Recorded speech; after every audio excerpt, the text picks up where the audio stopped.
You know Gray Bar for electrical parts, but there's one more thing you may not be thinking of us for that can help maximize your next project's total value.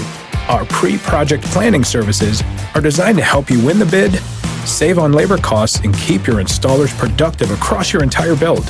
The sooner you call us, the better. Because when we're there from the beginning, we can anticipate your needs and help you solve problems before they become problems. Yep, Gray Bar does that.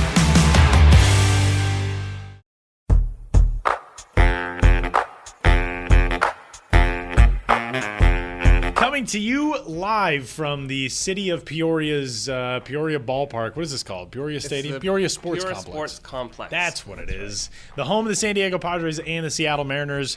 Hey, welcome in, everybody. Episode number 49 of the Show Before the Show podcast. I am Tyler Maun, and the man to my right is MILB.com writer Josh Jackson. Hey, Josh. Hey, Tyler. It's good to see you. It's been good to see you here. You've been worried about your voice on the podcast. I think your voice is phenomenal for the podcast. And we're like 3 minutes in. You're doing a great job. Oh, thank you. I'll try not to ham and haw so much. And you know, I recognize it as a nasal voice. Okay.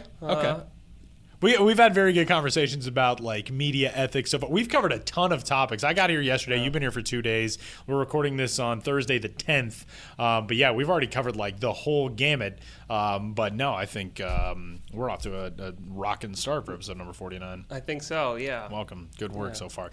So like I said, we are here in Arizona recording in Peoria today. Sam Dykstra, my normal co-host on the Show Before the Show, out in Florida. We're going to catch up with Sam here in just a little bit. We'll hear from him what's going on in Grapefruit League action, where he's been so far. We'll hear an interview that Sam did with Atlanta Braves prospect Max Fried, who has not pitched since 2014 due to Tommy John surgery. We'll hear from Max Fried, how rehab has gone, all that kind of stuff. But we'll talk Cactus League first. And today, as we were just discussing before we hopped on the air, it says mostly sunny on AccuWeather, but it's like there's nothing in the sky. There's not a plane. It's 85 degrees. It's perfect. Let me tell you this. Yeah. I have applied sunscreen twice today. Yeah. Probably 3 or 4 times would have been better. Yeah, exactly. And that's the problem is like you get out. We were sitting in the backfields today. We were at the Brewers complex. You left and went over to the Indians complex for a while. And you sit out there and you don't want to leave because you're having fun watching baseball, but you kind of think to yourself like, I am going to be the color of a giant red balloon by the time I leave. You know, they talk about how if you cook a lobster, it doesn't know that it's being cooked because it's happening so slowly. If being a lobster is like being a person in the Arizona sun, it happens quickly enough that you do feel it. I also like that you went with the normal comparison, which is lobster. I said a red balloon for some reason. That was my color comparison. I kind of just let that red balloon fly. Oh, man. Yeah, no, the sun has zapped my brain as well. So with that, we welcome you into the 49th edition of the Show Before the Show podcast. And like I said, Josh got down here a couple days ago. I got down here on Wednesday. Tuesday. You got here on Monday. I got here Monday night. I didn't get to any complexes that night. So run us through what the docket has looked like for you so far. Well, I checked in here at Peoria with the Padres on Tuesday morning. Got a story about Manuel Margot. Came over in that Red Sox trade in November, I believe it was. And he's in big league camp. That's up on MILB.com now. Spent the rest of that day with the Giants. I've got some stories coming out about that in the coming weeks, and you will hear everybody from Giants, I think number 13 prospect. Bumped up this year. Number 7 now in the 2016 rankings. Yeah, I'm looking at the 2015. Number 7, and with reason. Anyway, his name is Mac Williamson. We'll hear from him in a little while. And then yesterday, where did we go? We pretty much baked all day sitting. Well, first we were out in two different complexes at Glendale. Camelback Ranch is the home of the White Sox and the Dodgers. We were on the White Sox side for most of the morning. I headed over to the Dodgers side for a little bit toward the afternoon, and then we watched the big league game between the White Sox and A's yesterday. Sonny Gray got the start on the Major League side. You had a little conversation actually with Carson Fulmer that sort of involved Sonny Gray, the Vanderbilt guys. That's right. But yeah, we spent the entire day there yesterday. Yeah, that Fulmer story is up now. Also in that story is some stuff about Adam Engel, who was the AFL MVP from Tyler.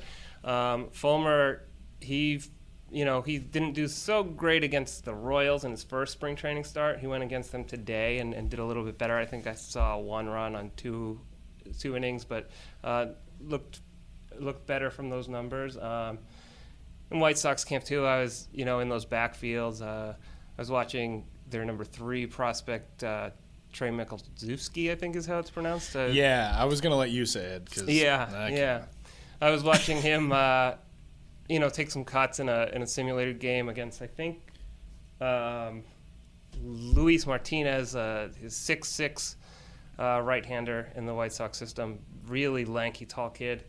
And at the end of one of those at-bats, Michalczewski the cut was pretty late. It went down the third base line, but hard. And the pitching coach said to him, "Hey, that's a ground out to the third baseman." And Michalczewski tried to, jokingly argue that no, actually the shift was on. So that was at least a single, right.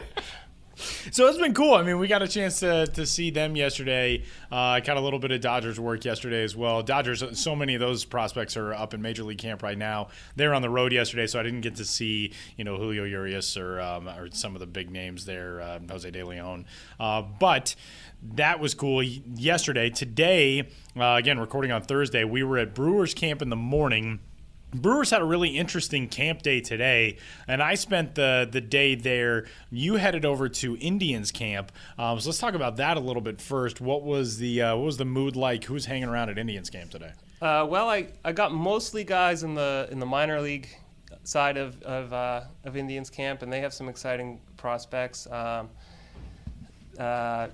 talked for a while with Tristan McKenzie, who was their sandwich pick of last year's draft.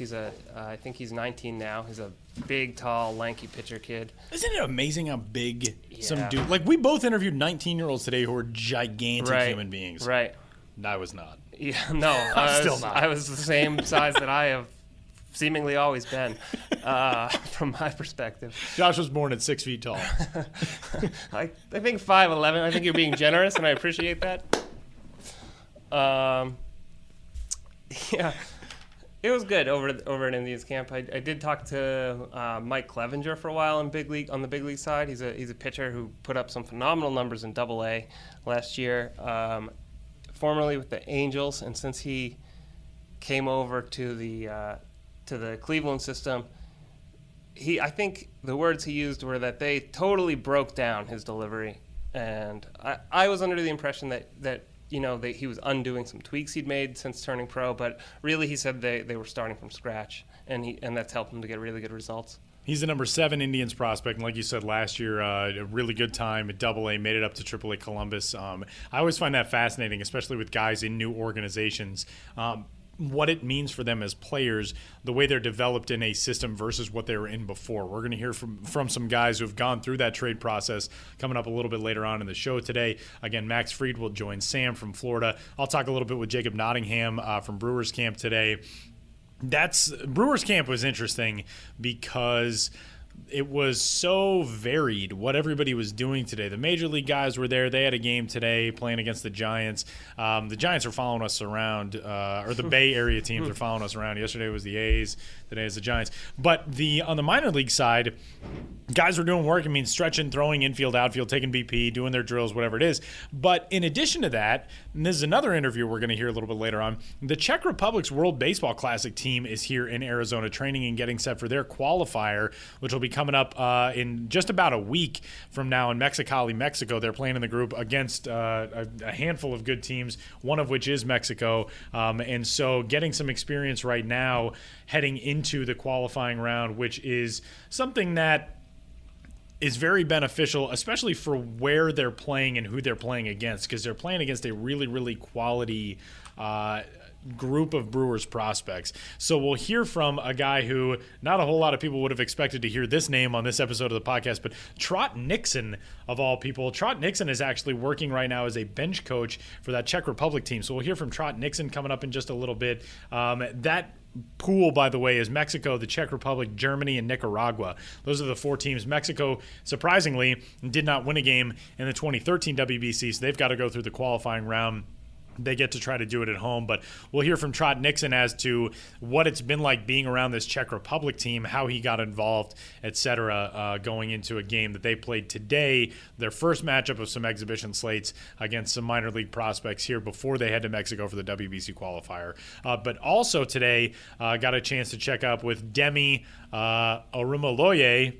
Bravo. I think that's how you say Demi's last name.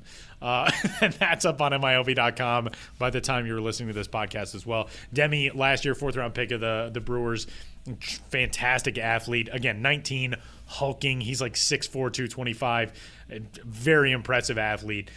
So we'll hear from some people in Brewers camp, Jacob Nottingham, somebody who's not affiliated with Brewers camp, and Trot Nixon, and then a story up on the site about Demi as well. So yeah, Brewers camp was cool today. Indians camp for you. Tomorrow we're splitting off. You're headed to Dodgers camp. That's correct. I'm going to Royals camp. So we got our colors of blue That's covered. Right. That's why we did it that way. Exactly. We were planning it out based all on shades of blue. And what's on tap for you the rest of the time here? Well, tomorrow is my last day here traveling camps. So it'll be the Dodgers. I'm planning to talk to at least Grant Holmes and Walker Buehler on the minors side, and can you ask him how often people make terrible Ferris Bueller jokes to him on the mound? Sure. Because I would imagine on the mound. Oh yeah. Because when you're a road pitcher, right, I would imagine that somebody thinks they're hilarious yelling out the Ben Stein line. Buehler. Exactly. Yeah. Somebody everywhere. I'd never thought of that. You know what? He probably doesn't want to be asked about that. He's annoying. I think we just covered it right now. And I'm glad you brought it up, Josh. Thank you. Anyway, I just stole all your thunder from Dodgers camp. What else? No, that's fine. Yeah, obviously, I want to get to the in the big league clubhouse, hoping to get to Cody Bellinger, who's really getting a lot of attention from the media this spring. He's always had attention from the Dodgers. I think that's an accurate thing to say. They've been high on him for a while. And the last I saw, Urias was on to pitch in tomorrow's Cactus action. Yes. So I should be able to get a good look at him, and yeah, that'll be my first time laying eyes upon him live. That'll be exciting. I may have to join you for that, Yeah. because that was one of the things that I made sure I was going to see this trip, was actually see him live, which I have not done yet, so I may be joining you for that. Yeah, I'm hitting Royals camp tomorrow. I'm hoping to catch up with a handful of guys there. Bubba Starling is somebody I really want to talk to. I don't know if you have ever listened to the podcast, Josh, and Jake Seiner always made sure that I said this regularly, but Bubba Starling committed to play quarterback at the University of Nebraska. Yeah. I don't know if anybody's ever heard that on the show. I'm pretty sure I've heard that on the show before. So I'm going to talk with Bubba Starling. In all seriousness, last year, really breakout season for Bubba Starling. He's really reclaimed his prospect status after struggling to start his minor league career. So it'd be really interesting to get a chance to catch up with him. That's on tap for me. Also visiting the Giants, Diamondbacks, Rockies, A's, Cubs. Hoping to visit the Angels. I got a lot coming up. I'll be here through Wednesday of next week, so a lot still to be done here in Cactus League action before the 2016 season. Like we said, we are coming to you from the Peoria Sports Complex, home of the Seattle Mariners and the San Diego Padres. One piece of good news, we haven't been kicked out of this booth yet. Second piece of good news, Sam Dykstra is going to join the show coming up next. He is all the way across the country, the magic of technology. But wait, I have some piece of bad news to break first, which is that I have a correction. Oh, okay. Fire away. Trey Michalczewski is the White Sox number 5 prospect. 2016 rankings. Everybody's moving up, moving around. It's good. good to know. Okay, Now we know. let's get to Sam then. Let's get to Sam. And also, nice job on the pronunciation. You nailed it. I haven't even attempted it through all this conversation about Trey. Although I took Orimoloye. Right, right. Fair is fair. Sam Dykstra from Florida, next.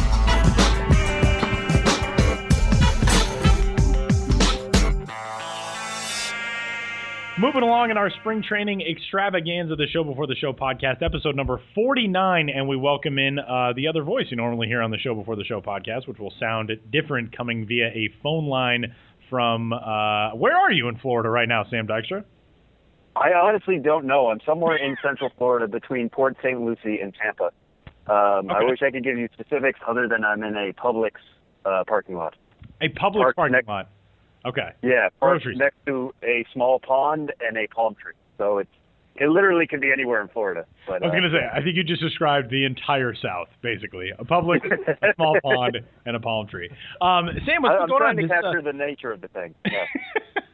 The Grapefruit League is your domain this time around, and you got down there over the weekend, correct? Yeah, yep. I got here last Saturday, started covering games on Sunday, starting with the Phillies on Sunday, Yankees on Monday, and I've went to the Mets today and the Braves. So, give us the early returns. We're going to have a conversation coming up here in a few minutes. We'll talk a little bit about the Grapefruit League, a little bit about some news from yesterday that Josh is going to ask you about from Pirates camp. But coming up in a little while, we're going to hear from Max Fried, the number 10 prospect in the Atlanta Braves system. But what have your impressions been about the Grapefruit League so far from, prospects you've seen or the games you've gone to? And kind of, spring training is so much more than just watching games and seeing prospects. What has the experience been like there so far? Yeah, a lot of it is kind of cool just to confirm what we've already thought about some of these guys. I'm being able to watch Dansby Swanson swing the bat and just how confident he kind of carries himself. Not cocky, but certainly confident around the locker room. I mean, he looked like he belonged in that Braves locker room, a very, very, very young Braves locker room. But he looked like he belonged. Ozzie Albies the same way. They play off each other very, very well as middle infielders. I know the question kind of going forward with the Braves is how are those two going to kind of work? Who's going to be the shortstop? Who's going to be the second baseman? If all works out, if they both meet their potential. So they've been playing off each other well. I talked to Dansby about it. Yeah, that's kind of an interesting storyline. He said it doesn't matter who's playing short, who's playing second. They have the same dynamic. They literally shared a locker, and I don't mean like they were next to each other. They were in the exact same locker at one point this spring. So that's been kind of cool to see, the cool little details you don't necessarily get by just doing phone interviews sometimes like that we rely on during the season. Some of the other things, J.P. Crawford looked just as strong as I expected him to. He made one throw when I saw him in Phillies camp that just looked so easy from a shortstop, from deep in the hole from shortstop, but yet it was right to the glove, right exactly where you want it to be. He's another guy who looks like he belongs in that major league camp. Got to catch up with our good friend Dom Smith, who was a podcast guest a couple weeks ago. Said he was very happy to be on it, and that was fun to see. Fun to meet him in person, shake his hand, thank him for joining the pod, and got to go a little more in depth with him. To kind of catch up on one topic we talked about with him on the podcast, we talked about how he's going to add power and how he expects that to kind of develop. After watching him today in DP, I can kind of confirm his raw power is there. I mean, there are a couple balls. He went, I think, 3 in a row just over the fence at will. And he was in a group with some other minor leaguers, including Gavin Cicchini. And those other guys just weren't showing the power he was showing them. He was sitting them in the shed, over the wall, and they were just banging around the shed. It's kind of cool to see. I wish I got it on camera. But for him, it looks like the power is already there. We'll have to see what happens when he gets to use it in some of the games. So that's what it's kind of been for me here, is just kind of confirming things I've already thought about some of these players. And it's been good not to necessarily change the narrative I had with some of them, but just to more deeply rooted in in-person accounts. Sam, you were in Pirates camp yesterday when, something that nobody wants to hear happened to I think their top position player prospect. What happened there? Yeah, so when I was in Pirates camp, news broke that Austin Meadows had an unfortunate accident. He was playing catch at Pirate City, the minor league complex for the Pirates. He was playing catch like anybody else does, and in a freak deflection, a ball hit him in the head, and he suffered a broken orbital bone, it sounds, I think, a lot worse than it really could be. A.J. Burnett suffered a broken orbital bone a couple years ago with the Pirates. One of the beat writers noted this, and the expected recovery time was 8 to 10 weeks.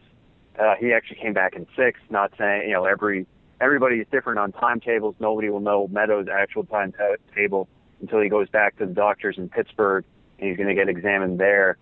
But it means he's going to miss opening day. He's probably going to miss April. And for a player like that, I was really excited to see him go back to Altoona. He was a very, very good hitter in the FSL last year. One thing the Pirates really talked up when I talked to their player development director, Larry Broadway, was that he just has such a consistent approach. He's not going to change it whether he's doing well, whether he's not doing well. He's just going to always stick with what has worked for him. He's not going to listen to the small voices in his head. So I would have loved to see how that's going to play back in Altoona where he ended 2015. Now we're going to have to wait on that a little bit, which is kind of disappointing because he was definitely one of the more intriguing prospects in that Pirate system. It certainly doesn't mean his season he's going to miss a good chunk of development time. It's just going to be kind of, when we look back on his whole 2016, if he's healthy, has no other freak accidents, I think it's just a small blip on the radar. But certainly, we won't be able to see him on a Altoona Curve opening day roster or opening day lineup at the very least on April 7th when opening day does come. Sam, let's switch gears and go from the catching spot to the pitcher's mound, different organization. Max Fried was an interview guest for you, and we're going to hear from Max here in just a few minutes. We'll talk a little bit about Max after the interview is over, but this is a guy who has not seen the mound, and basically once he gets back to a mound, it'll be 20 months or so since he had Tommy John surgery in 2014.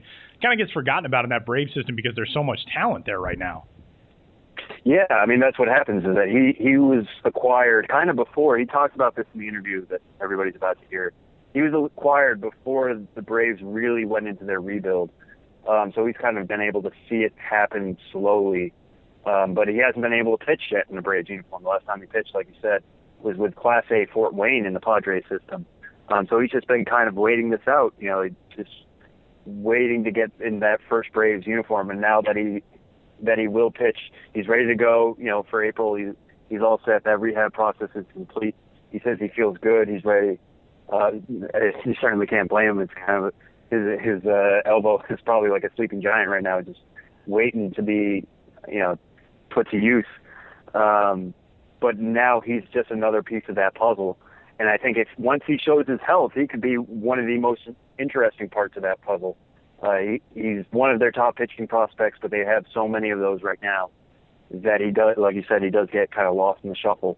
But if he can come back and show a plus fastball, plus curveball, pick up exactly where he left off at Fort Wayne, we could be talking about him, as a very legitimate major league rotation piece by potentially, the end of 2017 going into 2018.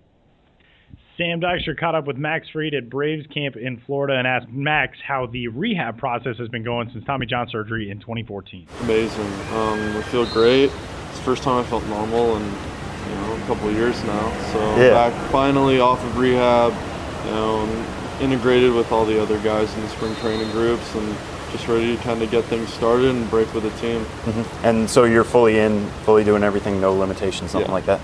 100% in. Feel good and just ready to get things started.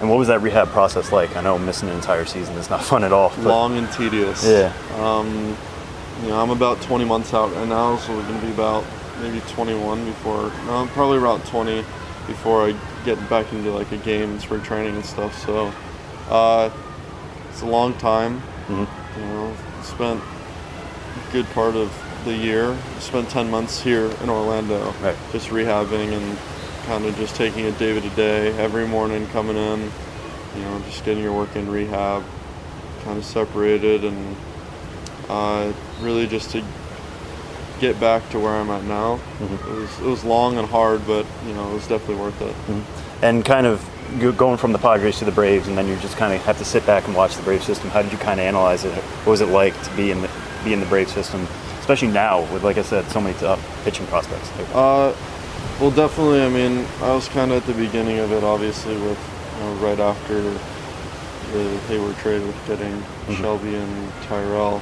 So I've kind of been able to see the beginning from the inside rather than kind of like looking back on, from all the other trades. But one thing that I do have to say is every single person that the Braves have acquired has been an amazing person.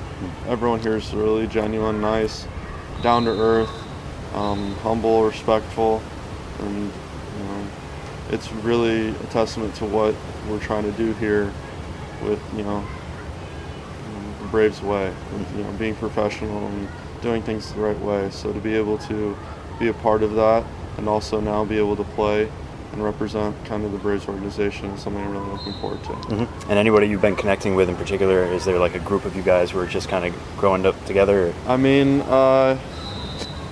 there's a bunch of guys. I know that a bunch of the trade guys from last year kind of meshed together because no one really knew anyone. But now there's a whole thing of everyone, with the trades this year, the trades last year, the mid-season trades, getting to know guys over the course of the past year and a half. It's been really nice. There's no really like cliques or anything. Everyone kind of gets along with everyone, hang out with a bunch of different people, and like I said before, everyone's really genuine and nice. So there's really no going wrong with who you're hanging out with. And is there a little bit of a competitive aspect too? I mean, you get that many arms in one system, and there's bound to be a little bit of competition there. I feel like there's always competition wherever you're at. With the Padres, there's a lot of competition, and here there's still a lot of competition. The goal is to everyone to fulfill their dream of making it to the major league. So no matter where you are or who it is, you're always competing against yourself to really do as best as you can. And obviously, I know one thing I've kind of noticed here differently is everyone's really supportive of everyone else too. Like, no one's really upset or like rooting for someone else to not do well. Where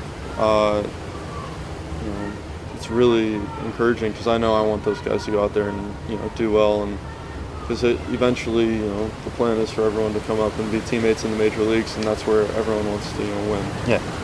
And kind of focusing on you a little bit, now that you are healthy, what are you kind of focusing on pitch-wise or arsenal-wise to kind of improve and make that next jump? It's going to be just making sure I do everything I can to stay healthy throughout the year, have a healthy year, and then also just compete just within myself, know that just go out there and you're going to get the ball every fifth day and give the team the best chance to win. There's no cookie-cutter approach to doing that. Someday you're going to have your stuff, someday you're not. So for you to just go out there and give your team the best chance to win, night in, night out, whenever you get the ball is my main objective. So is there any pitch or anything like that you're kind of working on? And everybody mentions fastball command, but any of your off-speed stuff that you're kind of it's just, the overall package. I mean, I've been removed for now over a year and a half. So for me, everyone's always going to expect, things to be a little bit, slow to come along. But for me, it's if I get my mental game into the right mode and knowing that I'm going out there to compete, I feel like my physical stuff will be able to catch up to it eventually. But just to not get down on myself, it's been a while. Right, so yeah.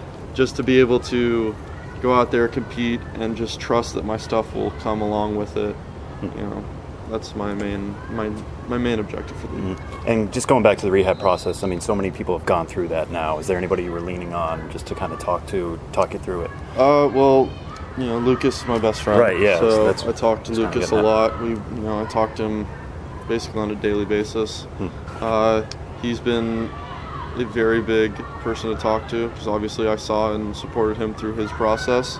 We work out in the off season, we hang out every day basically. So being able to talk to him, compare our experiences, and then also I work out with Tyler Skaggs too. Okay. And he had his surgery exactly a week before me. Right. And we had it by the same doctor, so we've basically been on the same schedule, and I've talked to him basically on a weekly basis in surgery. comparing how he's doing, how he's feeling, where in his process he was, whether he was, I was throwing bullpens or he was, how he was feeling, just the different little things that I guess only people that have been through it really understand, because it's just definitely a rigorous, process, but it was really beneficial for me to have those two guys to really talk to. Yeah. And what is it like with you and Lucas in the same division now?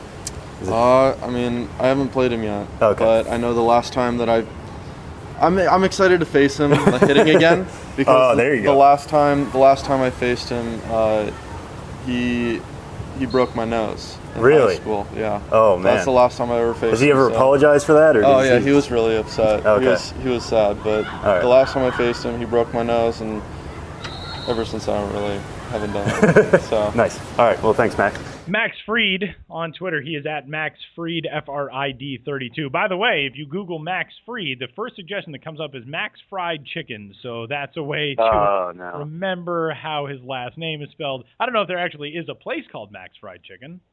I would assume. Sounds good. If it's coming up on Google never lies. No, not at all. It may just be like chicken fried to the max. That could be. It's the maximum amount of fried chicken. Right. Or the maximum style. Did it become 1998 all of a sudden again? Fried chicken to the max? Chicken fried to the max. Sam, Max Fried, what's kind of the next step for him? Obviously, get back into full season ball, make a climb. Does it seem like the thing that's crazy about Max Fried? He was drafted 7th overall in 2012. He's still only 22 years old. Where do you think he's going to land this year? I think he's going to, like I said, pick up where he left off, going to high A. But, if he does show his health, if he does show that stuff is there, given that age, I don't think they're going to be afraid to move him to Mississippi. The one thing about the Braves pitching talent is a lot of it, I think, will be at Gwinnett this year, between Tyrell Jenkins, Aaron Blair, Sean Newcomb. So it's not like he has to worry about pushing anybody or competing for a spot in Mississippi. If he shows himself there, at Lynchburg, I think he'll be set for a quick mover. I don't think he's going to end the year in a major league conversation in September necessarily. I think a lot of things have to happen there. And they're going to have him a little bit on a innings limit coming off the injury. But if all goes well, he could certainly be a mover. I don't think they're going to stagnate his career this season, even though he is coming off the injury. Sam, what do you got coming up the rest of the time in Florida?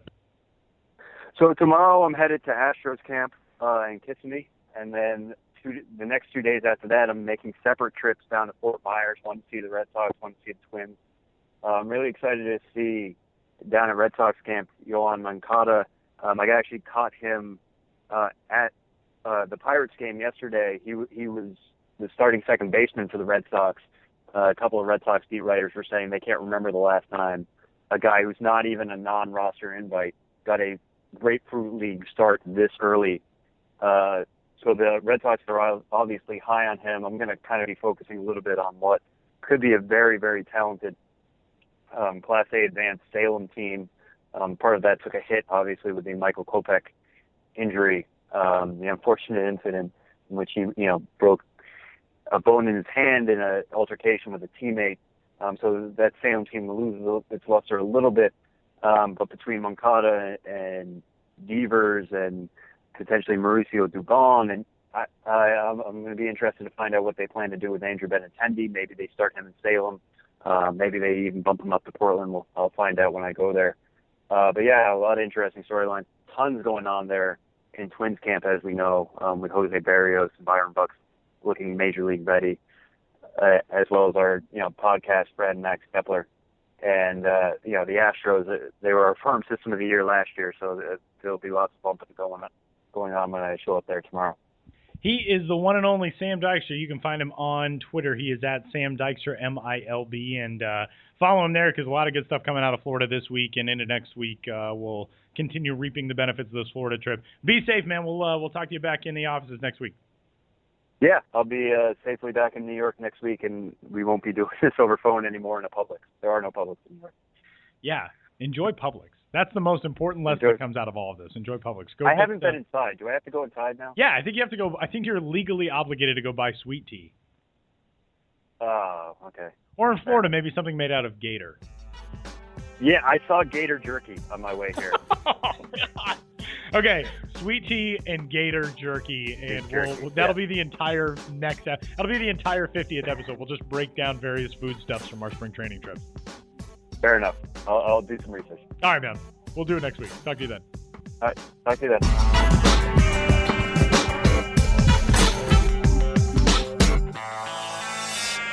Sam Dykstra on Twitter, at Sam Dykstra, MILB. Good stuff from Sam as always. He's headed back to New York. We'll do one show next week, half and half. I'll still be here in Arizona. Sam will be back in the offices, and business will return to normal. But this special edition, spring training edition of the Show Before the Show podcast rolls along. We got an interview from Florida. Now, I'm going to go to some conversations from here in the Cactus League. And Jacob Nottingham has had a very interesting last couple of seasons. Really rocketed to some prominence in the Houston Astros organization. Last summer, shipped to the Oakland Athletics. And then this offseason looked like it was going to be a guy going forward in the A's system, one of those, risers in a system that generates and graduates really good talent. Instead, shipped to the Milwaukee Brewers organization. I got a chance to catch up with Jacob today at Major League Camp for the Milwaukee Brewers in Maryvale, Arizona, and ask him, what's this last stretch been like? Everything's good. I mean, I feel home now. Just trying to adjust to the Brewers and just trying to get to know everybody. Having a great time here and just enjoying it. This has been a very strange last 9-10 months now for you. You get traded once, go to the A's organization. A few months later, you're head of the Brewer system. Let me ask you it this way. Does it help that you had already been through this trade process one time, or did it come as an even bigger shock that you had to go through it a second time in 8-9 months? I think it helped a lot. I mean, the first time was a little overwhelming, just leaving a bunch of good friends, and I feel like the second time was a lot easier. I mean, kind of knew the process, and I was not too comfortable yet with the A's, so I was still trying to get familiar with that. So, I think it was kind of easier not being adapted to the whole team and the organization, so I think it was a lot easier. What's the difference in doing it out of season versus doing it in season? You have to make a move in the same league when you get traded last summer, which has got to be challenging enough, and you have to learn on the fly. You got to learn teammates, and you got to learn new signs and a whole different system. To do it over the offseason, is it a little bit easier, or is it kind of more stressful because you don't necessarily get to get thrown right in and get to meet guys and get to be right on the fields with them every day? What was the biggest difference between the two? I think it's definitely easier in the offseason. You kind of have time to get to know everybody and catch more bullpens and just socialize a little bit more. And during the season, you got to get to know everybody the first day, I feel like, especially the pitchers. You're going in the first day and not really kind of going in blind. So definitely I think the offseason was a lot easier. What was your offseason like? Were you down here? I wasn't. And then I was working out at the A's complex for a week before I got traded. So then when you get to make the switch, when did you finally get down here and start kind of getting to know everybody, catching bullpens, learning the system? The following week, I think I came in on Monday, and I met Luke Roy and a couple other guys, a couple pitchers. I felt like it was kind of hit it off at first, and it was pretty easy. Everyone was very welcoming, so that helps a lot. That's one of the big assets. You get to learn from Matt Lucroy in the system, and Lucroy is a guy who, especially over the last 5 years or so, has really established himself as maybe the premier guy in the game at that position. What does that do for you? There are other great catchers in the systems you've been in, but knowing that you get to learn from somebody like that, and especially be around him in big league camp, what does that do for you in a spring? It just helps overall. Like you said, he's a great catcher, and all the above, he's an all-star catcher. Who wouldn't want to work with an all-star catcher? So just trying to pick his brain and learn as much as I can off him to help me become a better catcher. And I think he's been great so far with helping me and especially all the other catchers around us. You took kind of a circuitous route to get here, but when you get here, there's already familiar faces here. Brett Phillips is here, Domingo Santana's here, guys you were with in the Astro system. What does that do for you comfort-wise, walking into big league camp, already, having known guys a little bit from who you've met over the last couple of months in this system, but knowing guys you've been friends with for a long time? It's always good to have familiar faces around you. Kind of makes it a little easier. Get to go to them to see if you have any questions, see how the Brewers work or just anything. But Brett Phillips is a really good friend of mine. We were together with the Astros, and kind of following his footsteps. So, I mean, he's kind of helped a lot, so it's been fun. What's the biggest thing that you've been working on this offseason? And did that change at all when you moved from the A's system to the Brewers system? Was there something the Brewers wanted you to work on or the A's wanted you to work on that maybe was different once you got into the new system? Just catching overall. I mean, my hitting is going to be there, I feel like. So just working behind the plate, just trying to become a better catcher, a blocker, everything, all the above. So just trying to get flexibility in there. I'm a bigger catcher, so obviously I need to work on that a little bit more, but just everything around the plate. What has the whole Major League camp experience been like as you walk into this room? And I mean, the amount of recognizable faces and guys you see on SportsCenter every night and all that stuff. How has that atmosphere helped you get ready for this season, being at a level that's, a little bit more heightened intensity than what you find in minor league camp sometimes? And it's great. I mean, it's cool to actually be around these guys. I mean, a couple of years ago, I was watching them as a high school baseball player, and now I'm in the same locker room as them. It's a pretty cool experience. I mean, everybody's just awesome, but the atmosphere is great. I never want to leave here. I just want to be up here the whole time, but I mean, it's fun, man. I'm enjoying my time here. It'll come soon. Jacob Nottingham, Brewers catching prospect. Congrats on new organization. One you'll stick in for a long time, and good luck. Thank you very much, man. Jacob Nottingham was committed to play tight end at the University of Arizona. I'm just going to go through anybody who's ever committed to play college football, and from now on, I'll just note thought that. about committing. Yeah, maybe I should play football at some point down the road. No, Jacob Nottingham, really good to get a chance to talk to him. What a weird last 10 months for him. Traded once, get used to that. Oh, by the way, we're trading you too. That doesn't happen to us. We never have walked into work and they've been like, all right, we're shipping you to me, but I'm You're going to go write about the NBA D League now, Josh. Right. Okay. So big thanks to Jacob Nottingham. Earlier this week, Josh got a chance, as he noted earlier, to talk to Mac Williamson, who is now the number 7 prospect in the San Francisco Giants system. What was your feeling for Mac Williamson? Well, Williamson, he's somebody that, I think you and I and anybody who follows the minors knows has a power bat. Mm-hmm. In 2013, he hit 25 home runs, but that was in the Cal League. So, that anytime somebody does something like that in the Cal League, there's always going to be people saying, well, it was the Cal League and the ball flies there.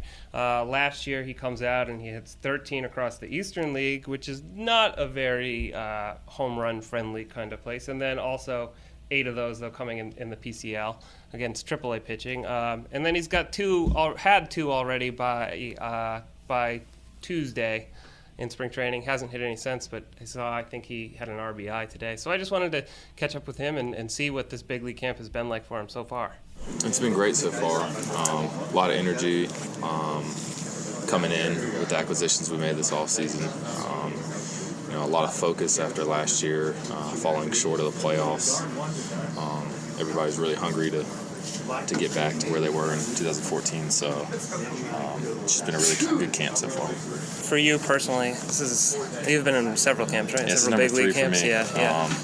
This is the first time I've been in camp as a member of the 40-man, but not much different than the previous 2 in that everybody comes in here to work hard and focused and ready to go.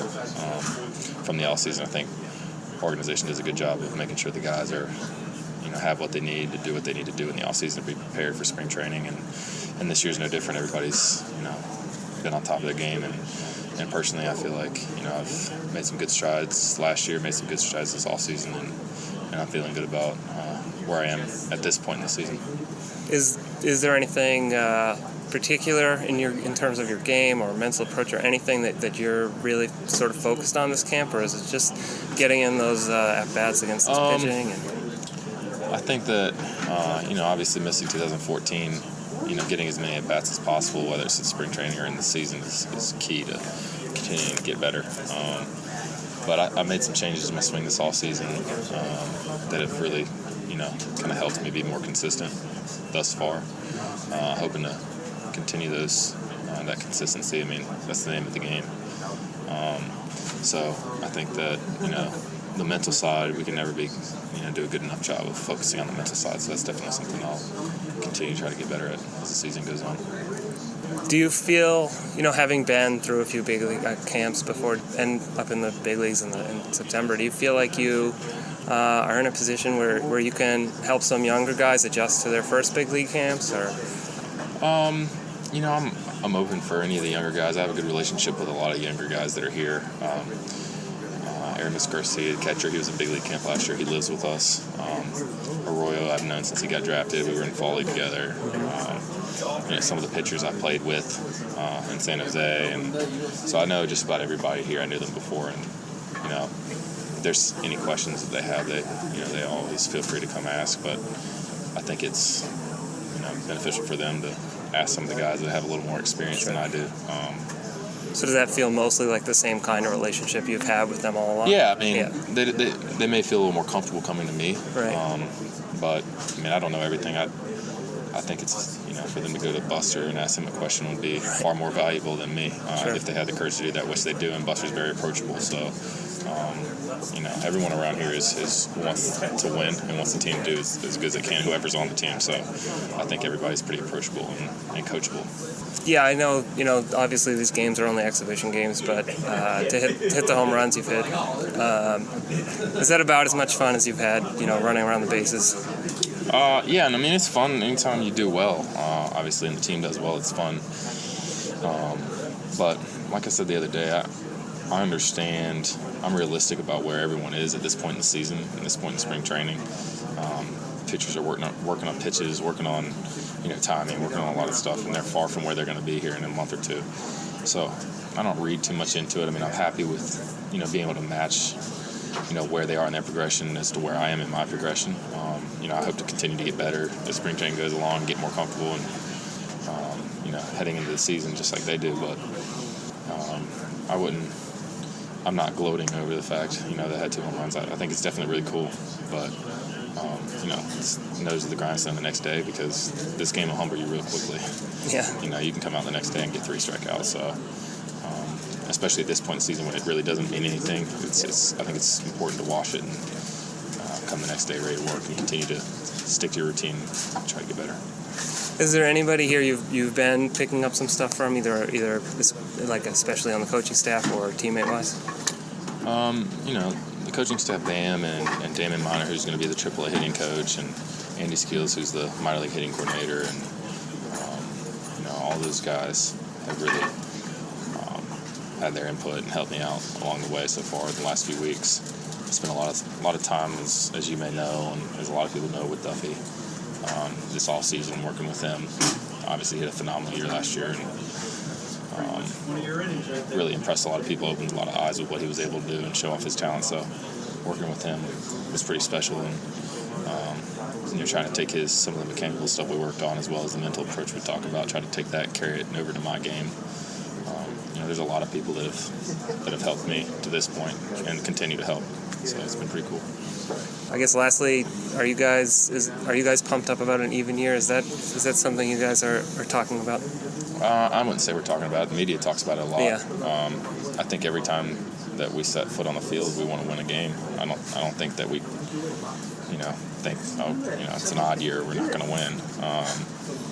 Obviously, with the success in the last even years, it's definitely in the back of your mind just because it's talked about so much. But I think that every time this team steps on the field, they go out there to compete and win and do whatever it takes. And I don't think this year will be any different than last year, and I don't think it'll be any different next year. So that was great to get that chance to talk to Mac Williamson about the spring he's having. I also caught up with Christian Arroyo, and I talked to Kyle Crick. I'll have a feature on Crick coming out next week or possibly the week after. You were excited about that one too, because he hasn't fallen off the radar, but I think people thought maybe we would have seen more of Kyle Crick by now. But it seems like you got a lot of really good stuff on him. Well, for him, the issue is high walk rates. In the Eastern League last year, they climbed up again. They've been climbing up on him. But his other numbers are fine, which is something that he definitely is aware of, that his other numbers are okay. The question is whether he is going to be able to get work as a starter, and they're going to bring him along as a starter, or they want him working out of the bullpen and being able to, the question is, will they have him go through the lineup multiple times in games. So that's the latest from San Francisco Giants camp, and we'll round out the special edition of the Show Before the Show podcast from spring training here in Arizona and in Florida with kind of a different style interview. Trot Nixon, if you have not thought about the name Trot Nixon in a long time, Trot Nixon's still doing stuff in baseball and really kind of making it an aim of his, and you'll hear about this in a little while, of trying to give back to the game. He said, I've gotten so much from baseball, I want to be able to give back to baseball. Right now, serving as a bench coach on the staff of Mike Griffin, who is the manager of the Czech Republic's national team. They played a team of Brewers prospects in a first exhibition game for the Czech Republic team, getting set for a WBC qualifier. They did that at Maryvale on Thursday. By the way, again, their qualifying group from the 17th to the 20th in Mexicali, Mexico, is the Czech Republic, Mexico, Germany, and Nicaragua. There is one other qualifier also going on that same time period in Panama City. That group is Colombia, France, Panama, and Spain. I have heard that the French team is here and also practicing. Eric Gagne is the manager of that club, and the German team is also around somewhere. The German team is actually headed to Maryvale tomorrow. They're taking on a prospect team there. But that's kind of cool, and you only see that really in WBC years, but that's neat for these guys to, and we'll hear this from Trot Nixon in a little bit. These are guys who will go back home and say, yeah, I went to Mexico and I played baseball in front of 35,000 crazy fans. Nobody does that. That's awesome for these kids. Yeah, that's a really cool story for them. So this is kind of a different sort of styled spring training for prospects who are not just getting to see fellow prospects from other organizations, but they do get some of this international experience going against a team like the Czech Republic. So got a chance to ask Trot Nixon what this experience has been like for him being involved in this Czech Republic squad. So it's been great. You know, these guys, I've had the opportunity to be in the Czech Republic. It's been in December. We haven't had the opportunity to get out on the fields at all over there in December, but I've had opportunity to start building some relationships, obviously, with these guys and a little trust value, and so it's been great. I certainly haven't been around these guys as much as Mike and Corey have, but it's been a lot of fun right now. This is kind of we wanted to kind of be that snowball effect, start building, their confidence up, getting out here on the field and so forth.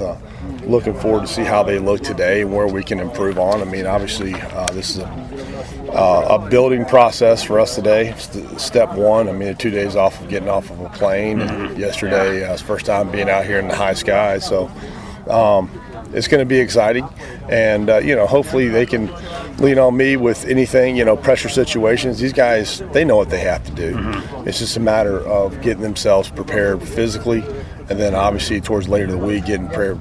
You're right there physically, but mentally getting that edge about yourself.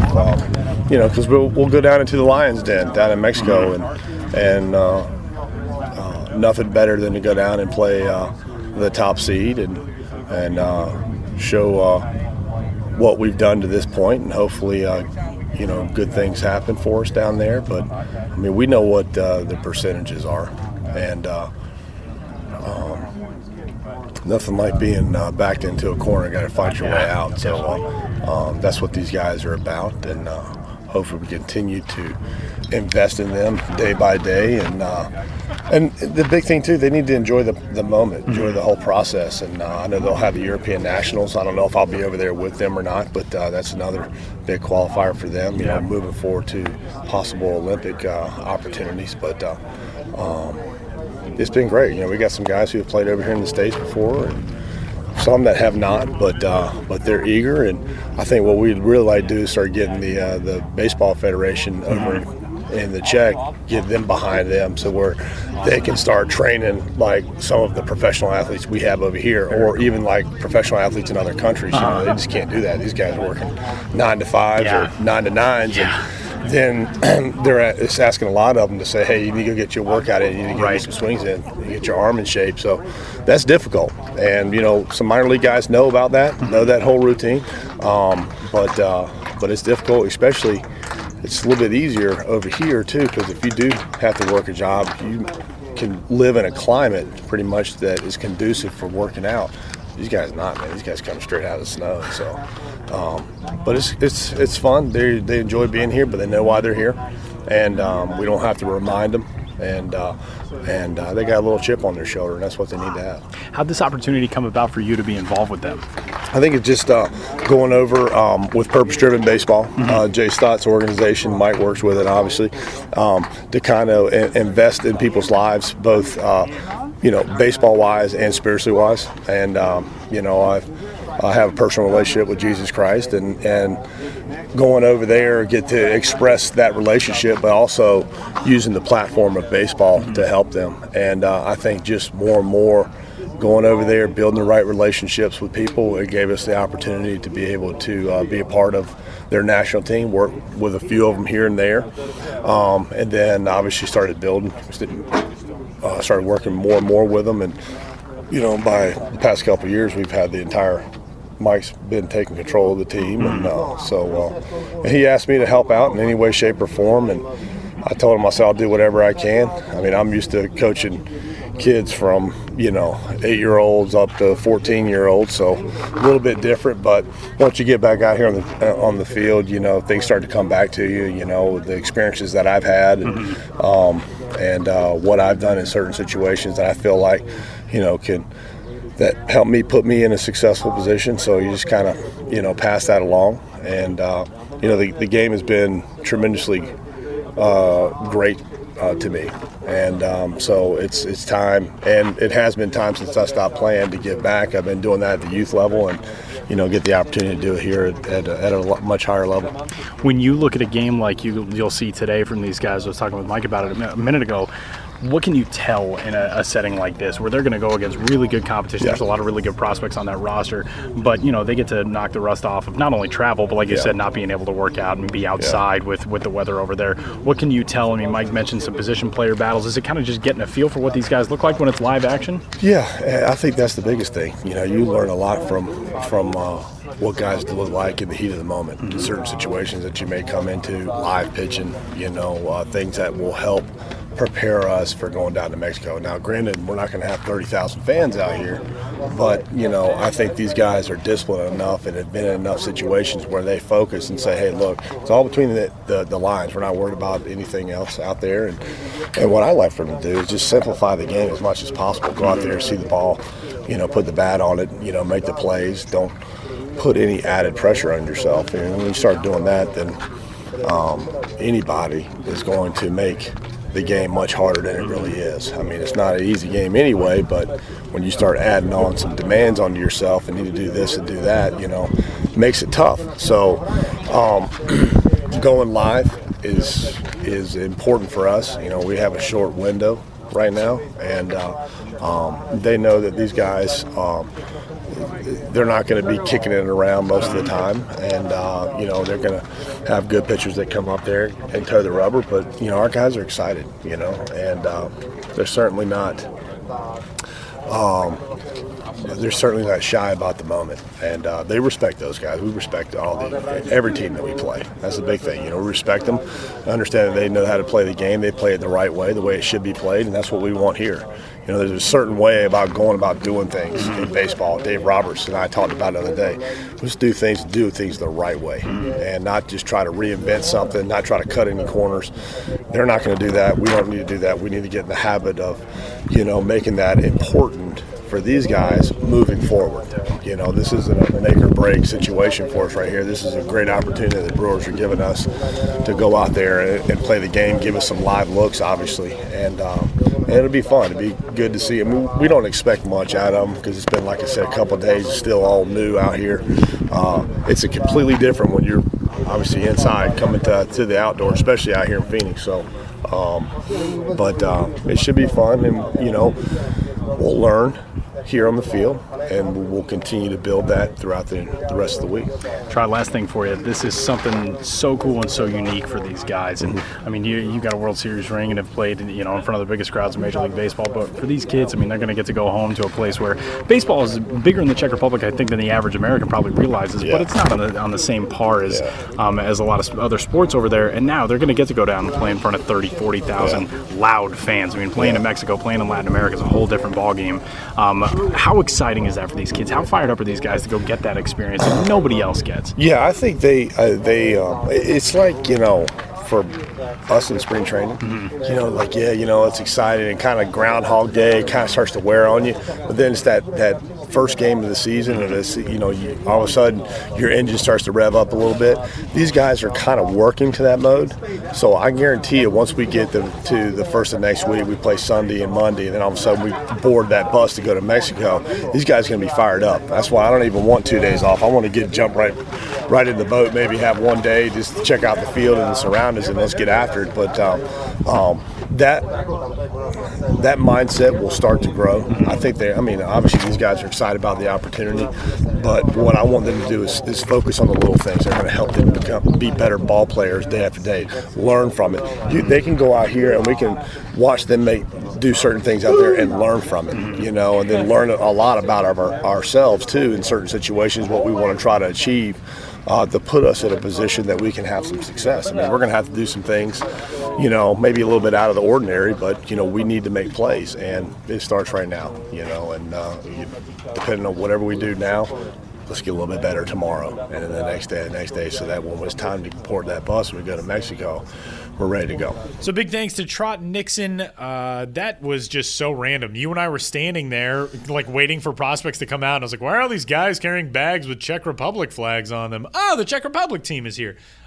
Which is obviously the next logical move that your brain would make. But that was cool. I don't know. I thought at first it might have been an expansion team. Yeah, it was just the brand new Czech Republic institution of Cactus League baseball. But it's cool. And as Mike Griffin said in a story that's up on the blog at Mill Perspective right now, they're of the 28-man roster, the max that they can have of non-native born guys is 3. So these are 25 Czech-born players. Did that rule change? That was cool. Yes, it's for the Czech team. I think they've kind of made it an emphasis of trying to get all of those local guys. I know in the past there's been some, you know, pretty wide-ranging roster distributions, but so I'm not sure if that's the hard and fast rule for these rosters or if that was kind of a self-imposed thing from the Czech Republic side. But baseball's pretty big over there comparatively. I mean, as far as the European baseball powers go, the Czech Republic is really, really good on a consistent basis. Italy is that way as well. And so it's really neat to be able to see these guys. I'm sitting there today watching them take infield, outfield. They're yelling things to each other in Czech. I mean, it's not like a bunch of American guys who are donning Czech uniforms. They're yelling things. And one of the funny things was manager Mike Griffin is actually Canadian. He was having his assistant coaches who were Czech guys like translate things and yell them out to the players. So he would say, like, hitters, everybody get ready to hit. And then he would say, how do you say that? And they would say it back to him. And then they would yell it out just in case guys weren't paying attention when somebody was yelling in English. This is kind of cool. It's very random. Did you learn how to say I got it in Czech? No, but I did learn how to say thank you, which is something like děkuji. Děkuji. So now we know. I should have said that at the end of the interview, but I didn't. Yeah, I don't think Trot Nixon would have known what Missed I was opportunity. saying. That's true. He would have just looked at you. What? What are you saying? So that's going to do it for this special edition of the Show Before the Show podcast from Arizona. Josh Jackson is on Twitter at Josh Jackson MILB. That's right? correct. Yeah. Yes, I remembered. I have to look it up myself. Sam Dykstra, also on Twitter, at Sam Dykstra MILB. You can follow both Josh and Sam there. All these prospects, our biggest thanks to all of them for joining us. Next week, coming up on the Show Before the Show podcast, back to somewhat of a state of normalcy. Sam will be back in the office. Benjamin Hill will join us. We'll have a conversation with Ben about the latest wheelings and dealings in the business of minor league baseball. And as far as your first performance on the podcast, phenomenal work. Oh, thank you, sir. I would put you as a queen, my sir. I hope you'll have me back sometime. That was a perfect callback. It's like a good stand-up comedy routine now. Nice work, Josh. Go follow Josh. Go follow Sam. I'm on Twitter as well, at Tyler Maun. And next week, episode number 50, the benchmark, coming up for the Show Before the Show podcast. We'll talk to you then.